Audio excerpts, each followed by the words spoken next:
Today's episode has been brought to you by Schedulicity.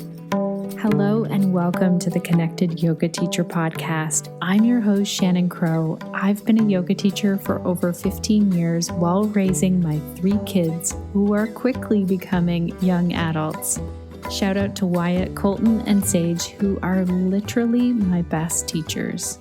For years, I just kept saying yes to everything, from teaching 16 classes a week to managing 2 yoga studios, really to the point of burnout, mentally, physically, and financially. When I finally figured out how to niche down and build a full-time yoga business, studios and teachers started to ask me how they could repeat that and do the same. Through the work that I've done with hundreds of yoga teachers, I realized that many of us need resources on building a sustainable business that's rooted in the teachings of yoga. And that's why this podcast was born, so that each and every week you can stay connected to the information and inspiration that will support you as you build your unique yoga business. I really wanted the podcast to be a free resource for all yoga teachers to make it super accessible. And one way to do that is to have great companies like Sukhasana.com sponsor the podcast. So I want to tell you that I only work with companies that I already know, like, and trust. So I am sitting in my Sukhasana chair right now with one leg bent and one leg down. And I love that I can move around into different yoga positions or different seated positions all day long as I work.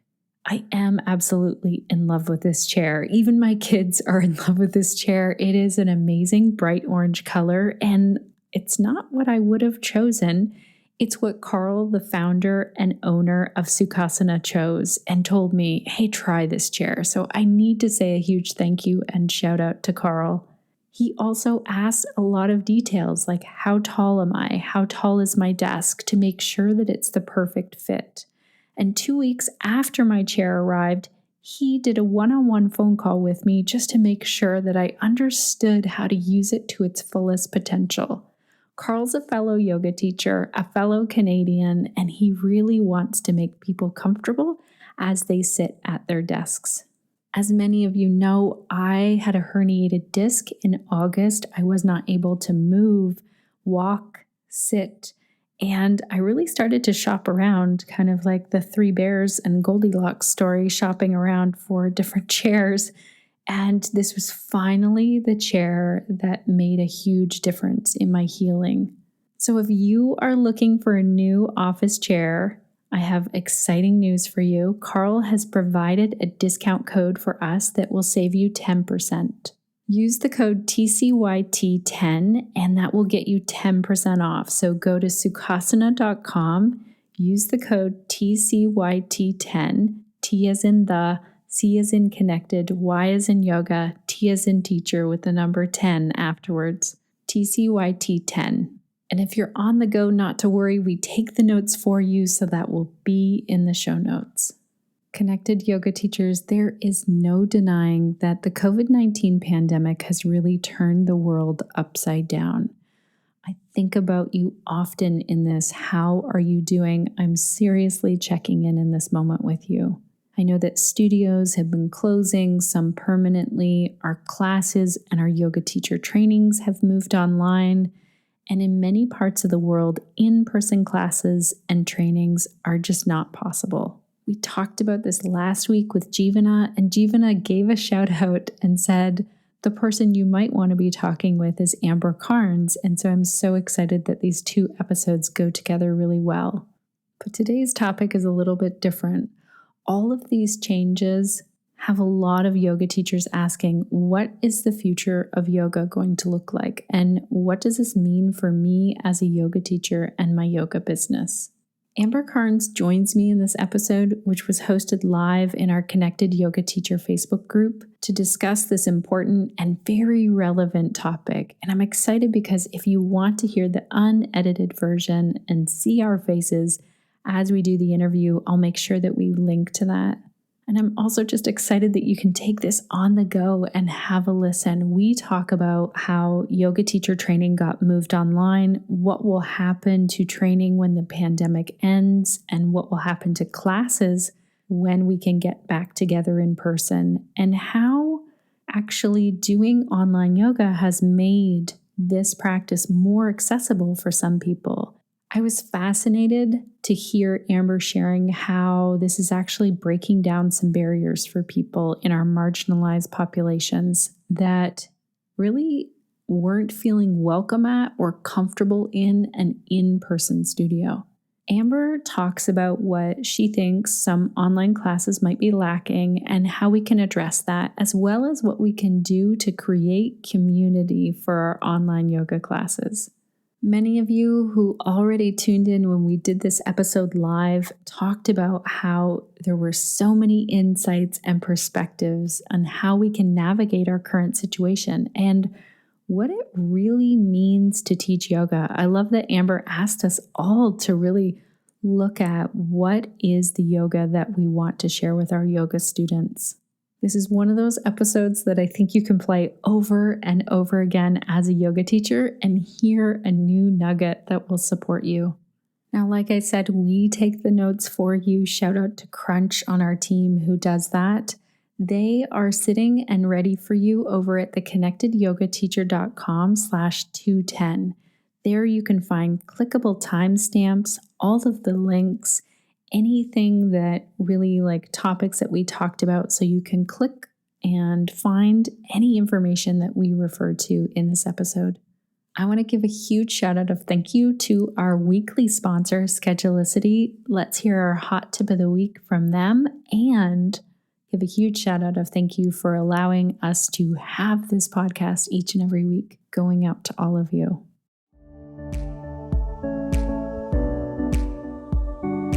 Hello, Connected Yoga Teachers. This is Jamie with the Schedulicity Hot Tip of the Week. Sometimes people assume that a career in yoga means only being a yoga teacher. And while you may spend a lot of time teaching group classes, there are so many different ways to market your skills. You might offer one-on-one training or online consulting sessions, as well as various workshops or retreats. When you use Schedulicity, you manage your group classes and one-on-one services in one place, opening up your schedule to the many possibilities in your yoga career. Thank you so much, Team Schedulicity. I also want to say a big shout out of thank you to Kimberly McWilliams of Flow Sweet Yoga. Kimberly left a review saying, "Hi Shannon, today as I worked on the winter garden, I listened to about 4 episodes of the Connected Yoga Teacher podcast. Your topics are what I crave to hear and learn about. That makes it a perfect fit for gardening chores. May I say that your voice is beautiful. This is also an asset to your greatly appreciated and informative podcast. Please know that since I'm slack about leaving you reviews, hello out there, it doesn't mean that I don't appreciate the great content that you so generously put out into the world. It's my intention to take your yoga for pelvic health education. It's been on my intention list for too long. Hopefully it will happen in 2021. Stay well and stay safe, Kimberly."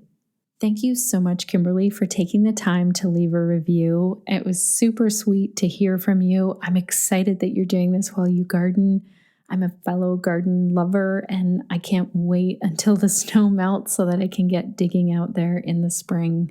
I'm also excited to hear that you might come on over and join Pelvic Health Professionals. I want to give you a little insider information here, Kimberly, because you took the time to leave this review.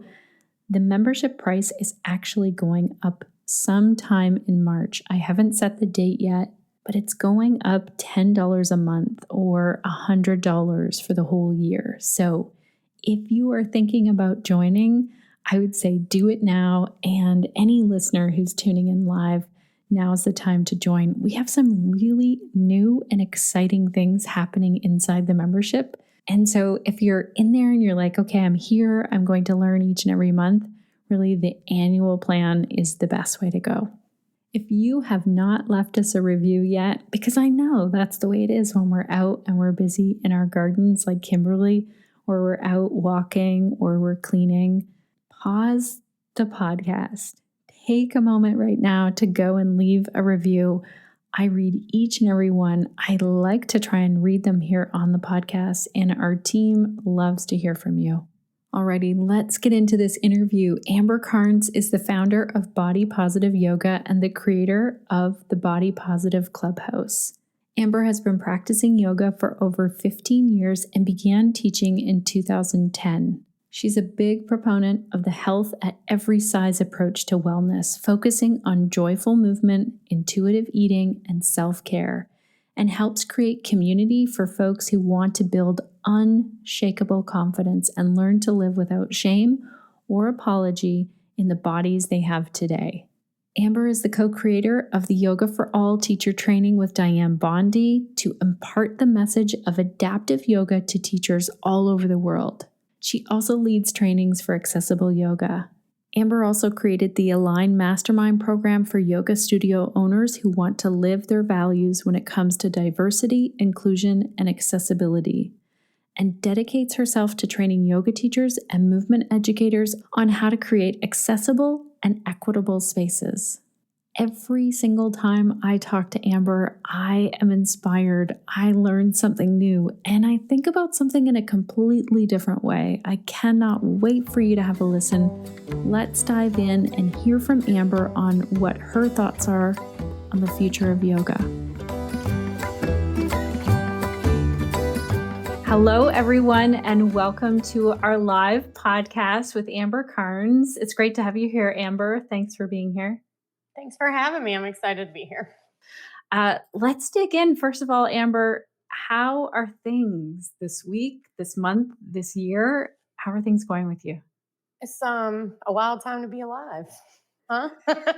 I'm okay in the grand scheme of things, and also I'm not okay a lot of the time. Like, I'm disturbed by, the past week and the past year and the past 4 years and, the past 400 years in America. But I, and a lot of my work connects through to social justice. And so I've just been in conversation with a lot of folks this week that are, feeling unsafe, and totally understandably so. And so, I myself have a lot of, turmoil and insight around what's going on and seeing people be harmed and really caring about that. So I'm just trying to care for my own nervous system so that I can be fortified enough to continue this work, because I think it's really worth doing this work of equity. And, but, we have to care for ourselves too. And I think, that's kind of a cool thing about the yoga practices. It really gives us those tools to turn within and do self-study and care for our bodies and our minds and our nervous systems. But then it gives us that call to turn back out and then go do the work of making sure that everybody can have that liberation that I think we're all after with this practice. So I've just been in reflection about that a lot this week. And it's, I don't know, I'm struggling a little bit, and I think that's okay. I really think it's if you feel disturbed by the state of the world currently, to me, that's a good sign. That's the sign that you're still alive and connected to humanity, like yours and the humanity of others. So I try not to push those feelings away, but feel them and process them, and then use that as a catalyst to make change and move forward. So that's kind of where I'm at right now. That's amazing. I'm so glad that you brought this up, because I think a lot of our yoga teachers are feeling similar things. They have to show up and be in front of their students. When you and I booked this call, a lot of the events of the past couple of weeks hadn't happened yet. Yeah. A lot has happened even since we first decided to talk about what does the future hold for yoga teachers. And I think we're starting to look at what does the future hold for people in the US and around the world, as well as that. So I love how you said that you go inward and you do that work so that you can then share with the world. Is there anything else that really helps you, or you have heard from yoga teachers that is helping lately?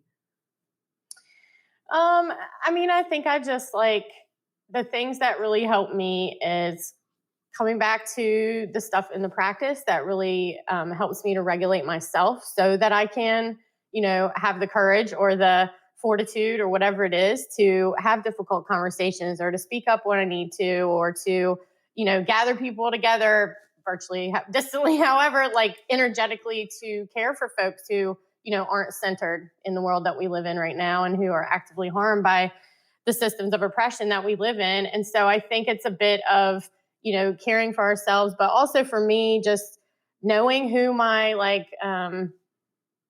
like Team Amber is, like those supportive people in my life who, when I'm having that crisis of confidence or like maybe I can't do this, when I'm going through something, that they can kind of hold up that mirror and say like, remember who you are, And so I think I would encourage folks to like, what are your resources? This is a question that one of my favorite teachers, Michelle Cassandra Johnson, talks about in her workshops, which is like making a list of the ways that you can resource yourself, right? And so we have lots of resources from the practice, our breath, meditation, movement, self-study, all of that stuff. But we also have resources around us, like our family, our friends, our supportive community, sleep, like, many things like that, when, what is the baseline that you need to be able to be, to function and to be able to be your best self so that you can do good work. And, many of us aren't getting those needs met right now, especially the needs for community and connection, or we're not getting them met in the same ways that we once did. And so I think, maybe it's really important for folks to take stock of like, what are the ways you can resource yourself? Like actually write a list, stick it on your fridge or like put it up somewhere so that when you have those moments where you're facing doubt or anxiety or panic or, deep sorrow or whatever it is, that you can, get yourself to a place to process that and to be able to move forward. So, maybe I'll leave it there. That's a great idea to create this list and have it ready to go, because in those moments, it might be very hard for us to see, okay, what are the things that I can really do? Yeah. And so in terms of, you had posted this question back in October of like, what's the future of online YTTs, which blew up and was fantastic.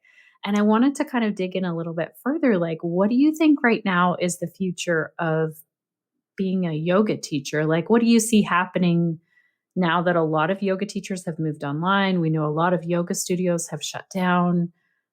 Overall, what do you think we're in store?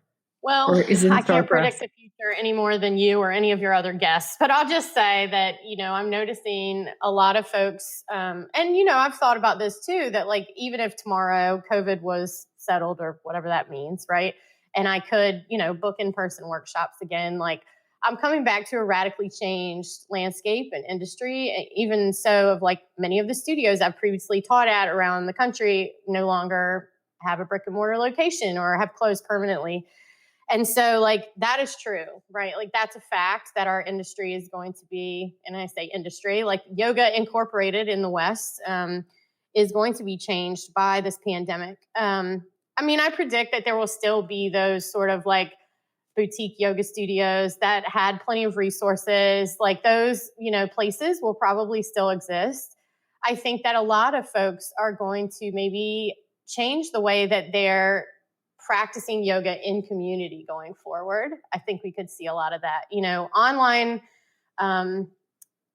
I would say yoga and also fitness generally as a category, movement being put online as necessity through this pandemic has really changed it for a lot of people and actually shifted it in a way that has made it more accessible for so many people. And hopefully we can like talk more in specifics about that. But, just as the ubiquity of like, all your favorite teachers now are probably teaching online, that there's much more access. And I think that we may see some shifts about the way that yoga is practiced together in person. Like maybe we're going to see more sort of shared space. And so one person or one business has less of the burden of overhead of like a brick and mortar place. We might see more folks utilizing like rental or temporary space, like libraries and community centers and places and churches and places like that, where you don't have to sign a 5-year commercial lease, which a lot of our yoga studio owners found themselves really, kind of trapped by in this pandemic, when there's no way to make money and you still have this lease that's like very enforceable. And so I predict that we'll see more creativity as far as like the types of spaces where we hold teacher trainings or classes or whatever. yoga has been practiced for a pretty long time without American yoga studios being part of that, right? The studio model is pretty new as far as the yoga practice is concerned. So I don't think COVID gets to end yoga, you know what I mean? Like, it just might look a little different, which I think for a lot of people is a really welcome change. You know, it's no secret that yoga and the way that yoga as a practice has been influenced by and changed by, you know, things like capitalism and white supremacy, and the way that are hyper focused on like physical prowess and aesthetics and the products and commerce that's driven by yoga. Like, that's sort of a uniquely, I think, American thing that happened to yoga, or at least like in the West. And yoga has been practiced a long time before any of that was sort of, before Lululemon, before the Yoga Alliance, before any of sort of our modern understandings of like, this is what yoga is, this is what a yoga class looks like, this is where it takes place, this is who attends, this is what a teacher training looks like, right? A lot of that is driven by sort of this this profit-driven model and like a capitalistic model that focuses on profit and that sort of thing, rather than a lot of the ways that yoga was practiced all along, which was teacher to student and practices that are done in community or inside the home. And so I think this moment is kind of a unique opportunity for us to be imaginative as both yoga practitioners and teachers of like how we can maybe reset some of the expectations around what is a yoga class? What does it mean to be a yogi? You know, is this, and there have been lots of dialogue and lots of folks doing the work of equity in yoga and coming back to like the core teachings of yoga and not this sort of focus on aesthetics and physical prowess that it's sort of trended toward. And so I think we really have a powerful opportunity, especially as teachers, you know, because teachers of yoga, we are the culture makers of this culture, and we get to decide and set the expectations of what this practice is all about and what it looks like and what it means and who it's for, one class and one student at a time, right? Like, we get to set those norms. And so I think that there's a unique opportunity for us to maybe hit reset on some of the things that weren't working well for people in the first place about this like studio-centric model of yoga, if that makes sense. And let me just say, and then I'll shut up for a second so you can get a word in, that like I have many, many friends and beloved people in my life who are studio owners. I'm not like villainizing them in any way, right? We are all operating under capitalism and in this system. And I'm, you know, terribly sad for so many people whose businesses were shuttered as a result of like the government not being there with a social safety net for its people during a pandemic. And so I want to be clear that while I do think it's a big opportunity for us to kind of fix some of the things that maybe were wrong or lacking about the studio model of teaching and teacher training, that's not a criticism on any individual studio owner themselves. And it's not that I don't have empathy for people who are going through this. Like, I had to hit reset on my business too this year. It's been really hard. But I do think that we can look at what the opportunities are coming out of this to create classrooms and teaching spaces and community spaces that are more equitable for all of us. I'm so appreciative of all of that. I want to call back a couple of things. I mean, one thing right now that I'm hearing from teachers is that they're struggling with the marketing side of things. Like, they wanted to show up and teach. So this is one place where we're really missing that studio model, that person that was guiding us and saying, just show up and teach, and I'll send out the flyers and the emails and all of that stuff. Mm-hmm. Another struggle I'm hearing is I can't see my students, you know, in the same way. I don't want to ask them to like move their position or whatever, change positions. But you also said that yoga is more accessible. So I know I've thrown 3 things at you, but like that accessibility, you know, the visual and the not able to be there in person, and then also the marketing side of things. If you want to touch on any of that. Maybe I'll speak to the accessibility piece first, because I do feel that, you know, Zoom, well, I'll just say Zoom loosely, but like going online, right? Going online has changed a lot of things about the accessibility of we'll say fitness and movement practices, and also just yoga, access to yoga. I think that moving online for a lot of students has removed a lot of the visible and invisible barriers that exist in yoga culture in the West. And if you're someone who's listening to this thinking like, what barriers to yoga culture, or how could anyone ever feel unsafe walking into a yoga studio? Just know that that means you are centered in that space, and that's great. It's so wonderful that people have this, sanctuary of practice where they can go and feel really safe.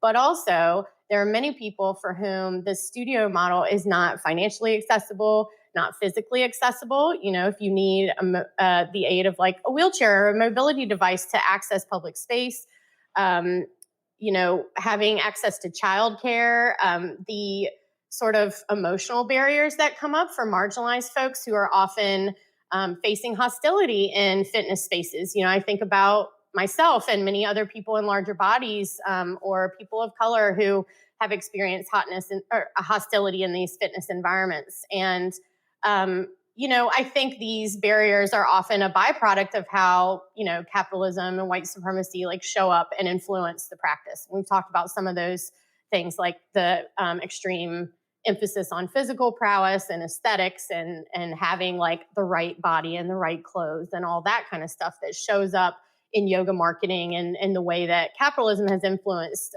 yoga.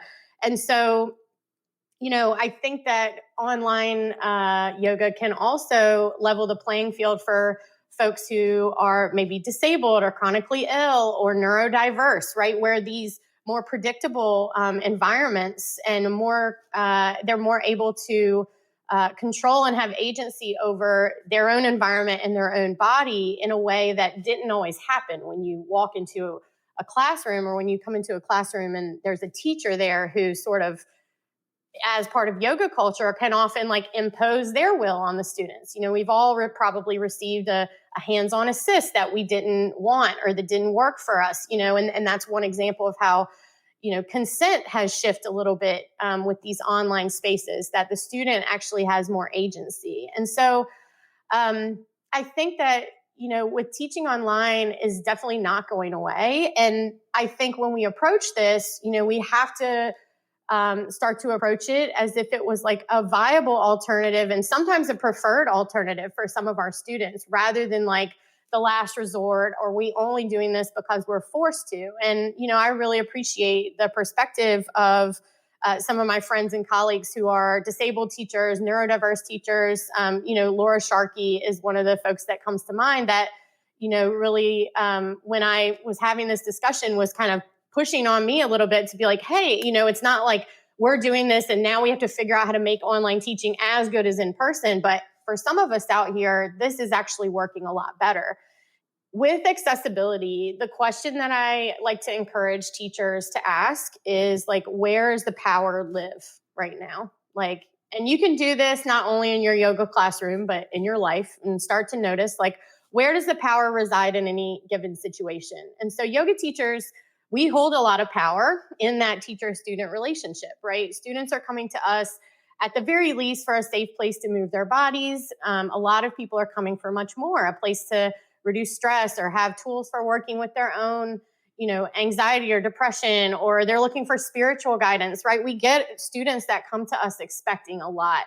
And so we do have a lot of power, whether we deserve that or not. And I think part of this accessibility, and part of what's exciting to me about how moving online has democratized the practice and the teaching a little bit, is that it gives a student more agency. We get to redistribute a little bit of that power. And when I say agency, what I mean is a feeling that you know what's going on in your body and you have some control over that. And by extension, you have some control and say over your life. And so when we make a conscious decision as teachers to flip that power dynamic around, or to, redistribute some of that power voluntarily by allowing our students to decide what they do with their bodies, right? This goes toward consent around touch and things like that. But it can also translate to, the way that students are able to now control their own environment, their sensory inputs, the way they move their bodies, what they decide to do in their own home, which feels very different than being in a room with people and feeling that sort of like peer pressure or expectation to like keep up with the class, to do everything the teacher says. And so I think that I just want to like name some of these things in case folks listening haven't really like wrapped their head around the ways that this the way, it's asked a lot of us as teachers to shift our teaching practice and learn all these new skills. But for many of our students, it's really working a lot better for them. And so I think a dialogue with our students and what they need to be supported in class might be a really good place to start. Like, what about this has been harder for you? What about this has been easy for you? What's working, what's not? And that is a place where maybe we can start taking in some input as teachers and understanding like how we can make things more accessible or give students the resources they need to be able to participate. Because I don't know if y'all have noticed, like I've noticed that more people's voices are being heard right now that there's like a chat, because some people don't feel comfortable speaking out, or maybe that's not their preferred way of communicating, but they're very thoughtful comments coming in via the chat, right? And I think for some folks who maybe are deaf or hard of hearing, like now having every class potentially have the option to be closed captioned with a lot of the tech and the tools that's available for us to do that, having recordings and transcripts for people that are different types of learners who maybe will do better with more time to reflect and to listen rather than a live and online format. So we can start to see the advantages of these new ways that we're having to learn and to present and teach, as well as like the ways they don't quite measure up. Like we can't really affect one another's nervous systems in the same way as we do when we're energetically in a room together. So maybe I'll just pause there and see if you want to chat any more about that. I know you had some other topics we can go into. Well, I love this about the accessibility and also looking at who holds the power just within that teacher-student dynamic. I'm sure we've all been in a class where a student says, "Where should I be feeling this?" And that moment to like give the power back to that person is to say, "Where are you feeling it?" Like, how are we supposed to know? But often our students are coming to us expecting that we have more answers about their body than they do. So I'm glad you brought that forward. I am seeing, and I'm so glad that Kimberly put it in here as a question. And correct me if I'm not getting this question right, Kimberly. But one thing I just want to add on to this is I'm seeing that our younger yoga practitioners, so kids, parents are like, my kid's on the screen all day. The last thing I'm going to do is put them on an online yoga class. And also our people, I don't want to just say seniors and lump them all in, because I know some seniors that are rocking, online yoga classes or anything online. But those are the two groups of people that I see kind of missing out on this. So I don't know if you see the same thing. I've heard that from some folks, and I also know some folks that have had really strong retention with their communities, which a lot of them are teaching like older folks. And I think the difference that I've seen, and this, may not be true in every case, this is just my observation, is that for the folks who have had more retention of their students, especially when it's an older crowd, I don't know a lot of people that teach kids, so I can't totally speak to that. They spend a lot of time dialoguing with their students and being thoughtful about the ways that they deliver it. So I know some folks have preferred to do like recorded formats for their classes, because that's worked better when they can get everyone together sort of around one screen. And it's not sort of a, like if they're all tuned into the same stream, they don't have to be in the same room. And for some folks, the recorded formats have worked better because, if we're talking about folks at an assisted living facility or something like that, there's maybe someone there that can assist with the technology and that kind of thing. I think that it might just take a little bit more care and thoughtfulness around the setting up the norms of like the new space. Even when we go to start a new class, we probably spend time in dialogue with that studio owner or the person who has the space, and we take care in setting up our classroom and making sure everyone has props and things like that.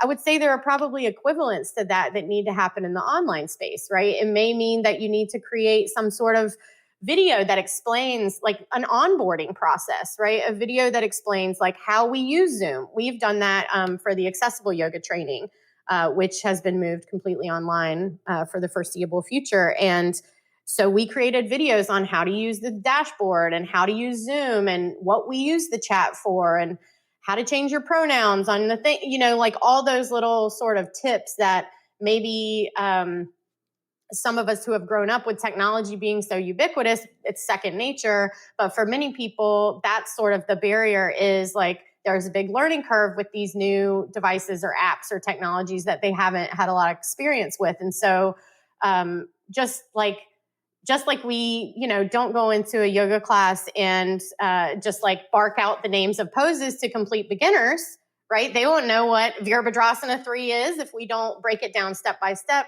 I think that we have to take some care in creating new community norms and helping people to understand like why we're using this technology, what's great about it, and how to exactly, use the parts of it that are relevant to them.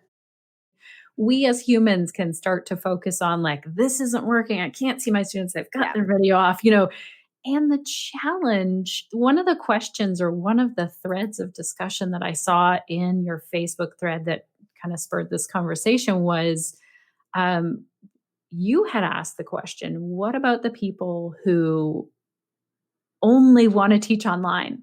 Can they take a yoga teacher training that's all online and run with it? And I hadn't even thought about that. So what are you seeing in terms of our YTTs? And, there's the whole debate of like, can you run a YTT? You said that you and Jeeva and I are doing the accessible yoga training online. So obviously you think it's possible.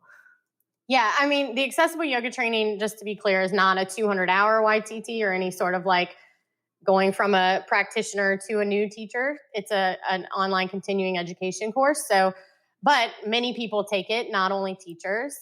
So I think with continuing ed, it's sort of helpful to have like, a foundation in, asana if we're going to learn how to adapt it and change it, right? And so, but I think that it's worth, like, there are some people who are now taking yoga online for the very first time, who are becoming serious yoga practitioners and who want to become teachers and who'd have no desire to step foot into a studio because they didn't previously, like all their good experiences online. And so I think we have to answer that question, whether or not folks want to, right? That we've sort of gotten used to this studio model and in-person model because that's like what we're used to and what, the Yoga Alliance decided that it needs to be 200 hours of training. It's not that that's like the best amount of hour. You know what I mean? So like we have this blueprint that we're following that for a lot of ways is arbitrary or benefits, the people, the systems, the commerce-driven industries that like set up the way yoga is practiced in the West. And I'm going to go back to this thing that I said before about, I think we have an opportunity to reset the expectations of what does a yoga class look like? Which, informs what does a yoga teacher training look like, especially if we're talking about an online yoga class. But I think this applies to the whole thing. For example, right now, if you ask just kind of any person on the street, like, what is a yoga class? Like, if you went to a yoga class, what would you experience? A lot of folks would answer, it's an hour-long stretching class, or it's a fitness class, or we do stretching and breathe, or something like that, right? I think that there's sort of an expectation that yoga equals asana. And so if the emphasis of your classes is heavily or solely on asana, with maybe a little pranayama, a little meditation thrown in at the end, which is how I've experienced most yoga classes in America, then yeah, it's going to be really intimidating to figure out how to like tweak someone's down dog when you can barely see them. Do you know what I mean? But I think we have to get really honest with ourselves about what we're actually teaching. Because I just want to ask a question of everyone that's listening, and this is not to set myself as some sort of expert or anything, because I probably answer no to this question too, but like, do you actually understand what you're doing when you ask someone to fix or tweak their asana, right? Do you really know that a certain alignment in a pose or whatever is best for that body?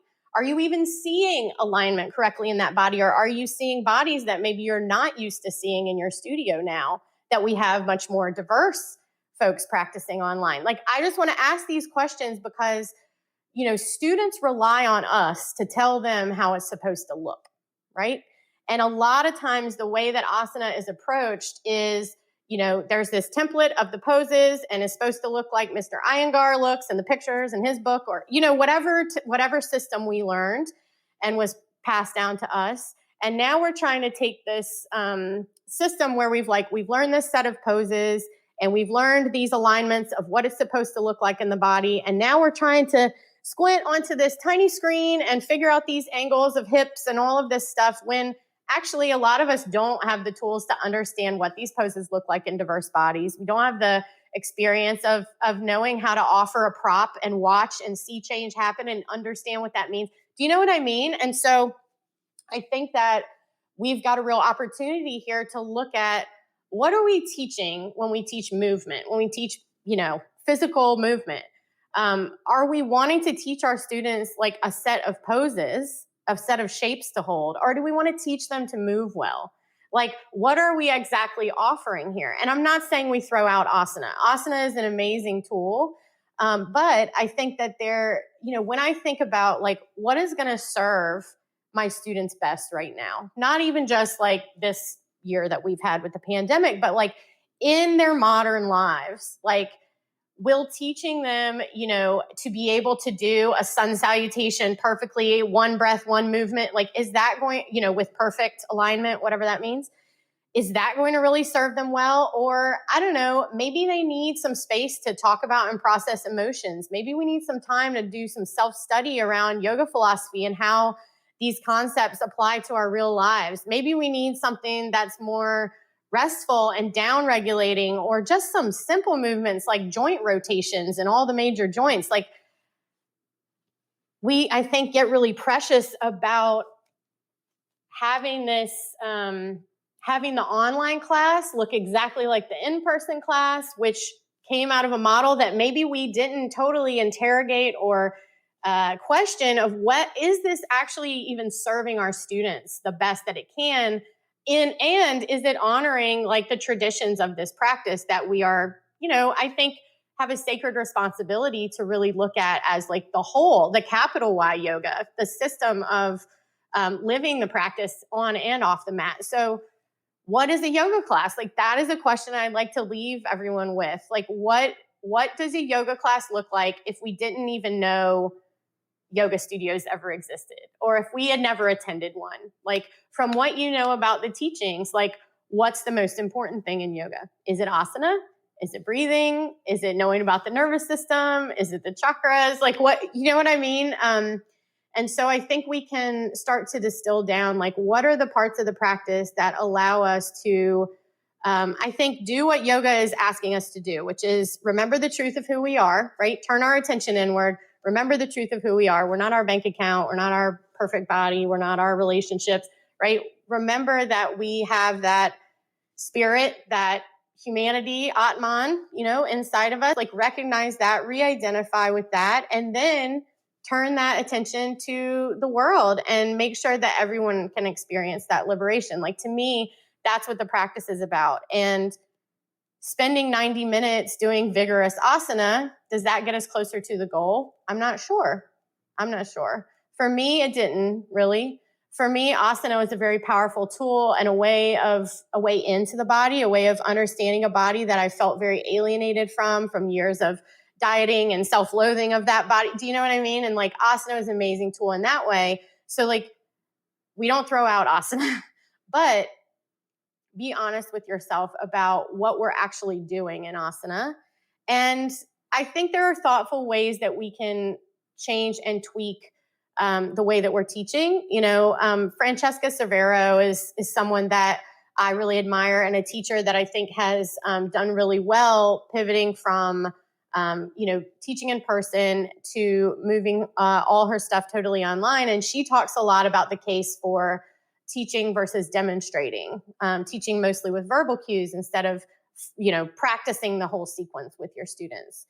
And I think there are pros and cons to both ways of teaching, but I really do appreciate her perspective, which is, are you able to see your students? If I'm way over there trying to demonstrate all the stuff that I'm teaching, I'm just talking to a camera, basically. I can't really see unless I'm running back and forth and offering suggestions. And so she offers to, stay close, stay here, talk, teach, give cues, watch what's going on the screen, and be able to offer intelligent and thoughtful, assistance or advice or praise or whatever you need to do.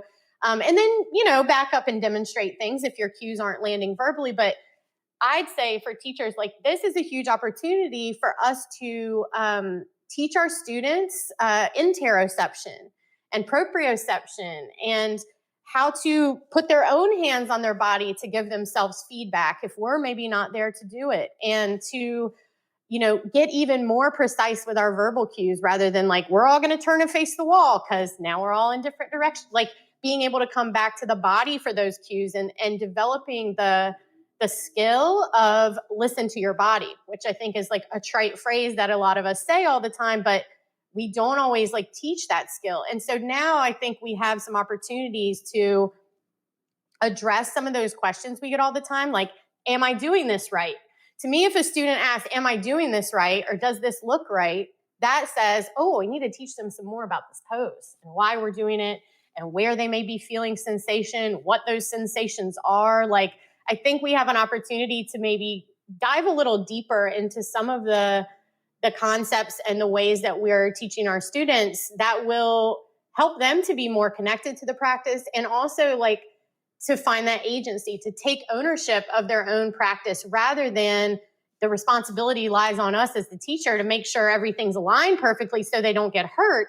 Instead of that, why don't we start to teach students how to understand the sensations that are going on inside their own body, what they mean, and how to address them when they come up? Like, if you're feeling pinching somewhere, what do you do? Like, that's something that maybe intuitively as teachers we know and we can offer a cue, but our students, like, if they can internalize that and know that, like, oh, if I'm feeling compression here, I can offer space by doing, by changing my position, by using breath, by bringing my hand there and offering some feedback. Like, that's a huge gift, because then students start to find that agency and that personal power. And that translates to off the mat too.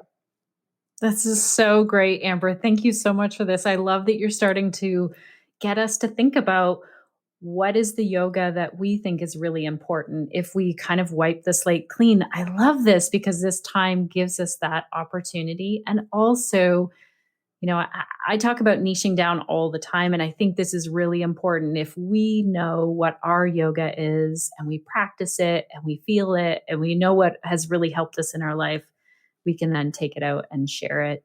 Jillian saying that sometimes when we're teaching online, it might feel like it's one directional, that we are not building the community in the same way. Those little chats that break out before we get into the studio or as people are leaving, or, that checking in. Have you found some ways that teachers are being creative and creating more of these connections and community online? Yeah. I mean, I think that being thoughtful about it in the first place is a great place to start, right? We recognize the things that are lost in translation when we move to online, right? We can't affect one another's nervous systems. We don't get the water cooler chats. We don't get I was talking to a friend about this the other day. Like, now that I don't have like other workplaces that I go to and see people, like, I miss a lot of that social connection. And I think a lot of folks are feeling that in the pandemic, especially not just in yoga studios, and so I think being thoughtful about this is really smart. I think that there are, again, this is a place where we may have to shift the expectation of how much time gets devoted to what, and I don't think this means, everybody makes their class 2 hours so we can have an hour of chit chat. But maybe it means that if you're having an hour-long class, it's not 50 minutes of asana with you talking and everyone else quiet. I think we have a big opportunity here, again, to redistribute some of the power as teachers, right? That it can feel very one directional, like I'm lecturing to you, and no one else is talking back. And some folks are not as, quick to grab the mic as others. And so I think we have to create intentional space for that. And so maybe that's something as simple as when you come in to start a class, that maybe you offer a little centering practice so that everyone can be on the same page and kind of settle down in their nervous system. And then you do a check-in where it can be as simple as everyone goes around and like, tell us a feeling word, how are you feeling today?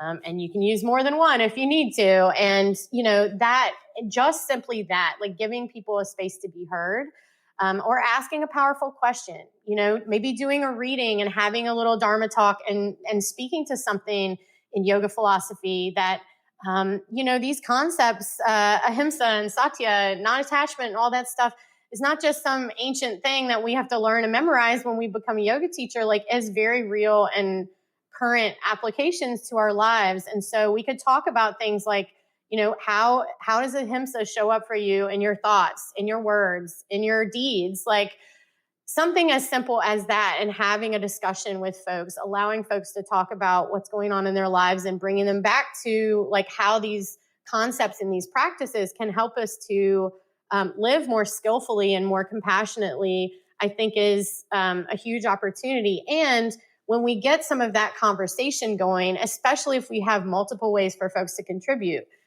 put it in the chat, you can grab the mic, like having some facilitation skills and thoughtfulness around that, I think is really useful. So observe when you attend other classes, when you attend online events, like notice how it's facilitated, notice what's working, notice what's not, like start to like be that observer of, I think like the best marketers do this. We like look at what other people are doing and we not steal what they're doing, but say like, oh, I noticed that person like before their training, they sent out this series of 5 emails and then they had a live info session. And then they did, oh, well, that's a really good idea of how to like introduce myself as a teacher, let them meet me live. And then the program, so like we can start to like observe, like what are skilled facilitators doing that really make it a more conducive learning environment. They're creating opportunities for self-reflection.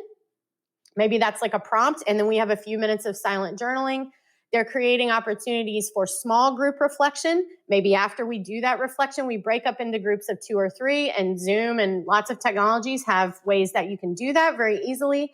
We have some discussion in a small group, and then maybe we come back to the big group for reflection, and folks from the groups can share what they've talked about, and then we can have a bigger conversation that brings in insights from multiple people. Like something like that can take 15 minutes to do all 3 and be very powerful and very, I think, can go toward building the kind of consistency and connection and community that really keeps our students coming back. And so if the class format hasn't shifted and it's still just you talking as the teacher the whole time, build in some opportunities for that.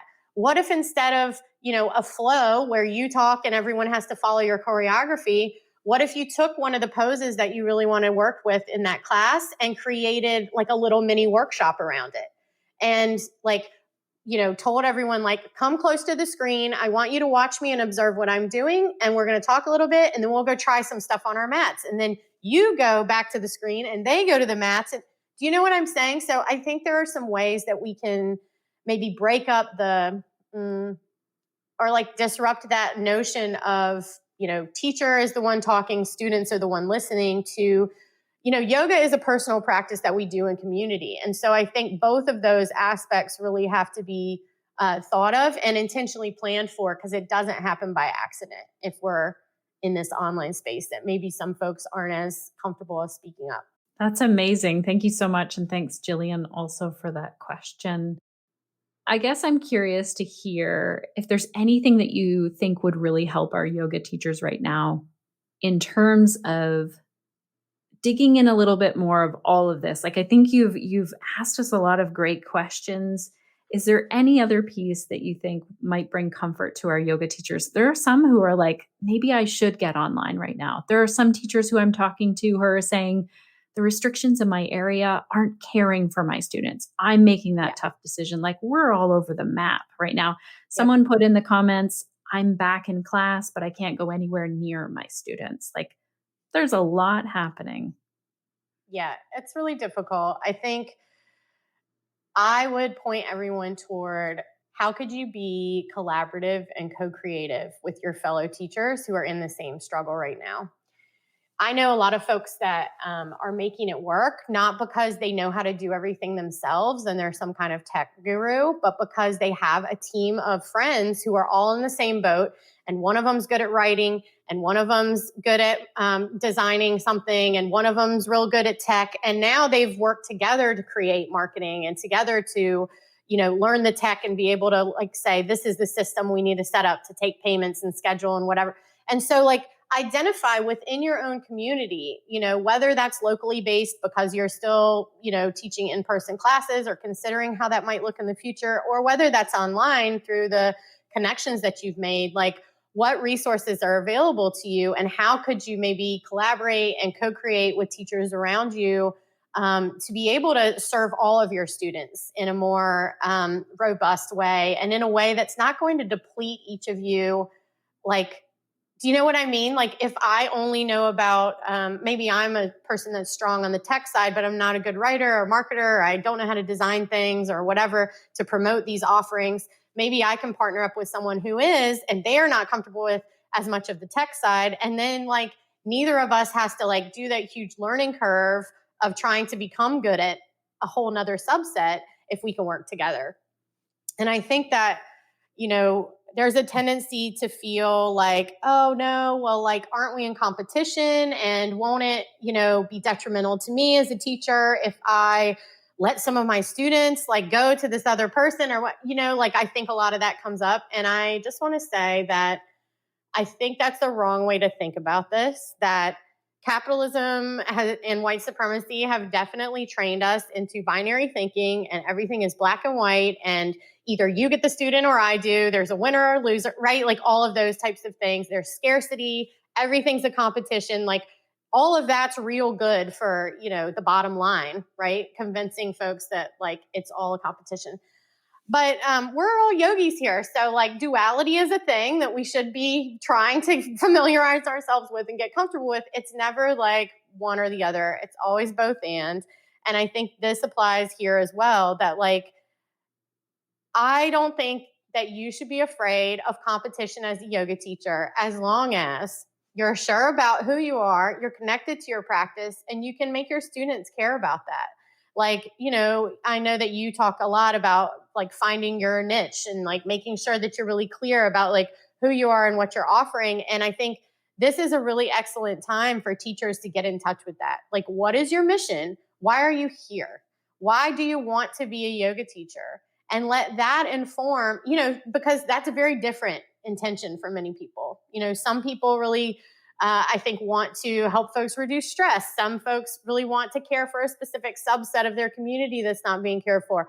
Others really want to, have these like 90-minute sweaty vinyasa classes. Like you may have a different mission as a teacher, but I think this is a excellent time to get back in touch with what's your why.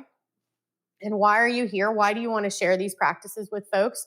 What do you have to uniquely offer, whether you learn that in yoga teacher training or not, right? Like a lot of the skills that I've built have come from, I worked in marketing or, I was involved in punk and hardcore music and booking shows like when I was younger, and that community building knowledge like has served me. And I was homeschooled, so I have different ways of thinking and problem solving things that other people don't, right? Like, what have you had in your background that's laid the groundwork for you to be able to show up in a brave and bold new way that will really serve your students from the place that only you can serve them from, right? Because even if I took the same teacher training as you, Shannon, we each have individual gifts and purpose and motivations that will inform the way that we show up in our teaching relationship.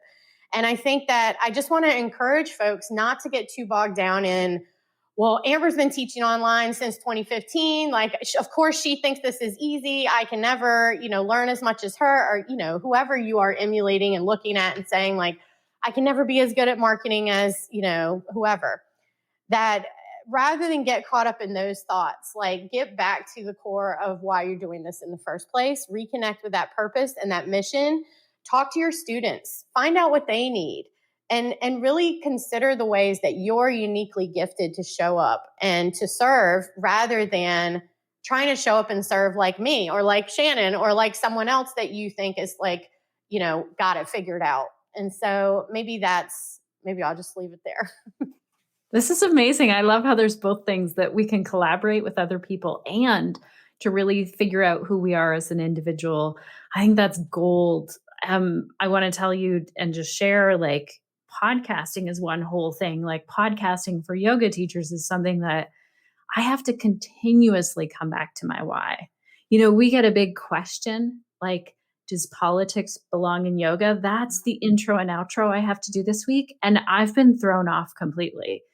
And I have to come back to, why am I doing this? I'm doing this because a bunch of yoga teachers were asking the question, and I'm putting the content out there that I hope helps them. And I love how you said connect with your students. Like, if your students were coming to you because they have shoulder pain, ask them more about their shoulder pain and talk more about shoulder pain. That's amazing. Also, this is a very selfish question and one that you're probably not expecting, but I spoke with Jivana when he was here live, and I said, like, Amber needs to run as a politician. So I just wonder if that's ever in your plans. I think the people that want me to run for office don't know that I'm actually a redneck with no manners when I'm around people like Josh Hawley, and I would probably just tell him to stop being a brat and sit down and do his job. So I don't think I have, well, it's funny to say, I don't have the decorum to be a politician after we've endured the last 4 years, but I don't know. I think the futility of like working within a system that I know is like designed to not benefit people would really break my spirit. And so I've really tried to focus more on like community building and community organizing. And, I encourage folks to, I don't know, I'll just say for me, I'm focusing on like, how can I make direct change within my community? Sometimes that looks like, direct giving. Sometimes that looks like giving access to something, institutional knowledge or platform or something like that. So for me, I feel like the impact that I'm able to make is sort of more in those ways. But I'm flattered by I do like making preachy speeches. So that part of politics does appeal to me. Well, I love it that you're saying I can make an impact and make a change. And you definitely are doing that. I want to tell people, how can they work with you? I know that you and Jivana have a training coming up soon, the accessible yoga training. I'll put the link up there. How else can people connect with you and work with you? Yeah, thanks for that. I'd love for folks to check out accessibleyogatraining.com. We do have a training that's starting on January 22nd and running through February 5th. Connected yoga teachers, the training dates that Amber shared live are now over, but the good news is that the next training is happening in May, and I will make sure that we link to that in our show notes. And I want to share that my mom signed up for the previous training, and she just absolutely loved it. We had some amazing conversations as she was in that training, and when it led up to the last day, she just said, "Oh my gosh, Shannon, I'm so sorry to see this ending." And that is the kind of feedback that you want to hear from an amazing training. So if you are interested at all about how to make yoga accessible to all people, which I think all yoga teachers feel that way, in my opinion, this is the training that I hear about over and over again that makes a huge difference for yoga teachers. You can also find me at bodypositiveyoga.com, which is a little outdated, but you can get on my newsletter list there and, get links to all my social media and stuff like that. And if you search Amber Karnes on social media, you should find me. So I'd love to connect with folks, and I love to entertain questions. And I'll check back into the comments for sure when I can. So thanks so much for being engaged with this topic, y'all. I appreciate it. Well, your time has been like, you have packed this podcast time with loads of information. I'm super helpful. One last question. Are there times when you feel like, because you have a big audience now, because you have people who are coming to you a lot with questions, and I feel like you are taking care of a lot of yoga teachers, how do you deal with the pressure of that comes up sometimes? I'm not going to get this quote right, but there's a quote from Audre Lorde that's something like, when I'm more grounded in like my purpose, then fear kind of becomes irrelevant. So it's not that I don't feel fear or pressure or whatever, but I do feel like a responsibility and kind of a grounding in love, even when I'm mad, even when I'm angry, which I feel like is my default emotion a lot of the time. Like I have to remember that anger comes out of this sense of like love and care for the folks, who are being harmed or the injustices or whatever. And so for me, I just try to come back to that when I do feel the pressure of, I don't know, like having a platform and having people that listen to me, and also knowing that I have many folks who, disagree with me or would say that I'm causing harm or whatever, right? It's always both and. And so for me, I think the way that I stay connected to my purpose is really remembering that, like, if it's not starting from that place of love, like, I can definitely get into the space of like righteous anger and like being right. You know what I mean? And so whenever I find myself kind of in that energy or like intention, it's important to me to come back to that why and that grounding in, recognizing my own humanity and then caring for that, and then seeing and recognizing and caring for that in other people. And so I don't know if that exactly answers your question, but it's kind of the place that I go when I feel a little like paralyzed with like fear or indecision or self-doubt, is like, it's not really about me. And so that orientation towards service definitely helps. So. Thank you. It's amazing to watch the work that you do. Thank you so much for your time today. Thank you everyone who's been here live or for the replay. Thanks, Amber. Thanks. Thank you again, Amber. I always learn so much when I talk with you, and I love how you answered the question of like, no, I'm not going to be running for president, but in this role right now where I am, I feel like I can make a big impact. That was really inspiring to me. Often I'm very drawn to politics and what's happening in the world and what's happening in the news. And I've been thinking a lot about how I, as a yoga teacher and as a member of my community, can make an impact in the world. So that was really inspiring for me, and I hope it also is for our yoga teacher listeners. Another key takeaway for me was this questioning, where does the power live right now? And so often I see students wanting to hand that power over to the person who is leading them in a yoga class or a movement class.